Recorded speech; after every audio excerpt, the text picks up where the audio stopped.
أنا كنت فاكر إن أغرب حاجة في عنبر 13 خلصت، بس اللي سمعته من سهير كان بداية الرعب الحقيقي.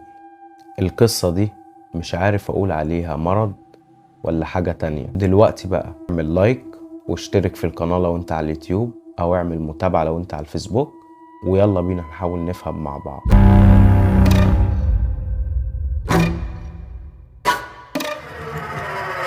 تاني يوم رجعت العنبر 13 وقررت أبدأ مع أول حالة فيهم، وكانت سهير. المرة دي لاحظت إن سهير هادية جدا عن المرة الأولى، بس اللي لاحظته عليها إن جسمها كان فيه رعشة خفيفة، مش عارف إيه سببها. كنت حاسسها زي ما تكون خايفة من حاجة.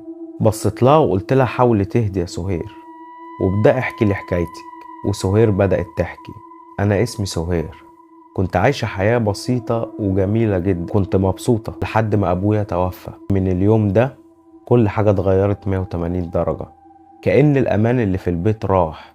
بقينا نحس إن في حاجة غريبة في البيت، سواء أنا ولا أمي ولا أخويا، كلنا كنا حاسين دايما إن في حد معانا في البيت زيادة. ده لأن كانت بتحصل حاجات غريبة جدا في البيت. أي نعم هي كانت بسيطة في الأول، زي مثلا حاجة تختفي، حاجة تتكسر، باب يخبط، صوت خطوات. في الأول قلنا عادي وتعودنا على الموضوع فترة، بس مع الوقت الموضوع بدأ يقلب برعب. وفي يوم صحيت من النوم بالليل عشان أقوم وأدخل الحمام، واتحركت ناحية الحمام وفتحت الباب. بس الغريب إن أول ما فتحت الباب لقيتني خبطت في شيء، ولما رفعت راسي عشان أبص أنا خبطت في إيه، لقيتني قدام كائن. شفت حاجة مش طبيعية، ما كانش بشر، جسمه طويل جدا ومليان شعر، ومن كتر شعره ما كانش باين له ملامح، لا ايد ولا رجل ولا تقسيم الجسم. انا حرفيا كنت واقفة قدام كتلة من الشعر، معرفش ايه ده. بس لحظة واحدة، لو انت مكاني كنت هتعمل ايه؟ انزل اكتب لنا تحت في التعليقات. بصيت لسهير وسألتها طب ليه ما اتحركتيش، او مثلا ندهت لحد يلحقك؟ ردت عليا وهي منهارة حرفيا، قالت لي ما كنتش قادرة حتى اتكلم. كان جسمي متخشب، كأن في حاجة مكتفاني. وفجأة وبدون سبب كل حاجة اختفت، ولقيت امي واخويا طالعين من الأوضة.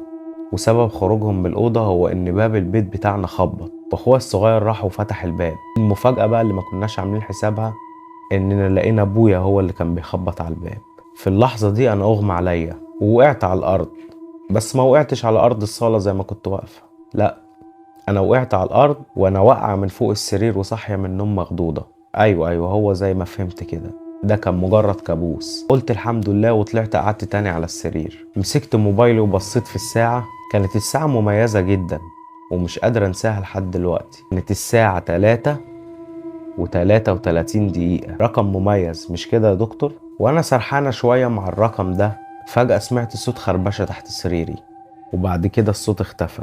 طمنت شوية وقلت انزل اشوف فيه ايه. واول ما نزلت رجلي من على السرير، ايد طلعت من تحت السرير وخربشتني. الصدمة بقى مش هنا يا دكتور، صدمة ان انا صحيت من النوم في الوقت ده. ايوه برضو زي ما انت فهمت كده، ده كان حلم. بس اللي كان غريب ومرعب فعلا ان لما بصيت على رجلي لقيت اثر الخربشة، كأن فعلا في حد خربشني.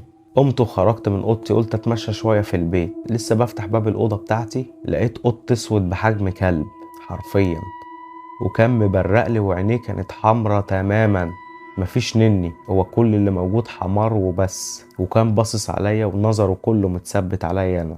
حاولت ارجع بسرعة، وقبل ما اتحرك اي حركة اتحرك ناحيتي في ثانية. بس زي ما حضرتك توقعت دلوقتي برضه صحيت من النوم، لان ده برضه كان حلم. في اللحظة دي انا وقفت سهير، قلت لها يا سهير ثواني، عشان انا كده تهت منك وما بقتش فاهم حاجة. قالت لي وايه الجديد يا دكتور؟ ما هو كل اللي قبلك برضه قالوا لي نفس الكلام، وقالوا لي ان هم مش فاهمين، وكتبوا فيا تقارير وقالوا عني ان مجنونة. بالمناسبة صحيح، لو القصة فعلا شدتك يا ريت تشجعنا وتعمل لايك وتشترك في القناة لو انت على اليوتيوب، ولو على الفيسبوك طبعا اعمل متابعة وشير للفيديو عشان نكمل باقي الاحداث القصة مع بعض. ويلا نرجع تاني لسهير. قلت لها لا ما تقلقيش يا سهير، انا مش من النوع اللي بمل بسرعة، وانا حابب اسمع حكايتك للاخر، بس مش النهاردة عشان انا برضه عندي مرضى تانيين لازم اشوفهم، بس بكرة هنكمل باقي القصة.